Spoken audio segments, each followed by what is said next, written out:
The U.S. State Department says U.S. President Donald Trump and Secretary of State Mike Pompeo have discussed South Africa's land reform. The president asked Pompeo to investigate reports that the South African government is expropriating land owned by white farmers without compensation.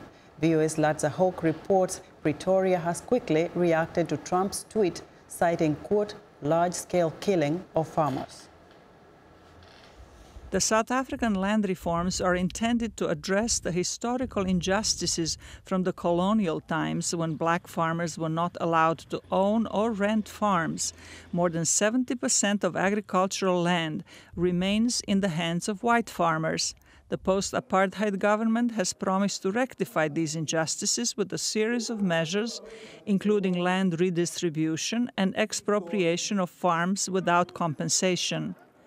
A recent Fox television report on the issue prompted Trump to say in a tweet Thursday that he asked his Secretary of State to closely study the South Africa land and farm seizures and expropriations and the large-scale killing of farmers.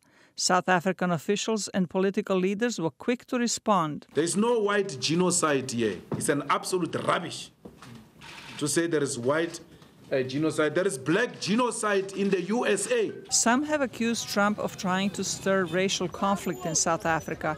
Others have said that he's trying to draw away attention from his own troubles.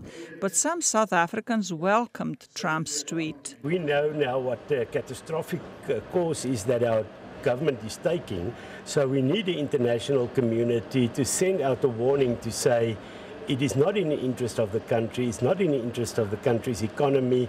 Rethink your position, and I think Mr. Trump's tweet was a great start. For many, the reform brings to mind neighboring Zimbabwe, where land expropriation and persecution of white farmers led to a sharp decline of agriculture and subsequent economic woes.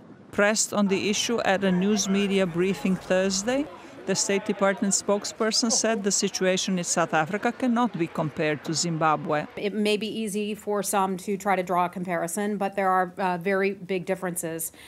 In Zimbabwe, we saw the government there squash civil society, shut down the media from doing their jobs and reporting, and destroyed an independent judiciary, and we have not seen that happen in South Africa. But she said the expropriation of land without compensation could send South Africa down the wrong path. We continue to encourage a peaceful and transparent public debate about what we consider to be a very important issue, and the South Africans certainly do as well. The State Department official warned that poorly implemented land policies could be detrimental to political, social, and economic issues in South Africa. Ladza Hoke, VOA News, Washington.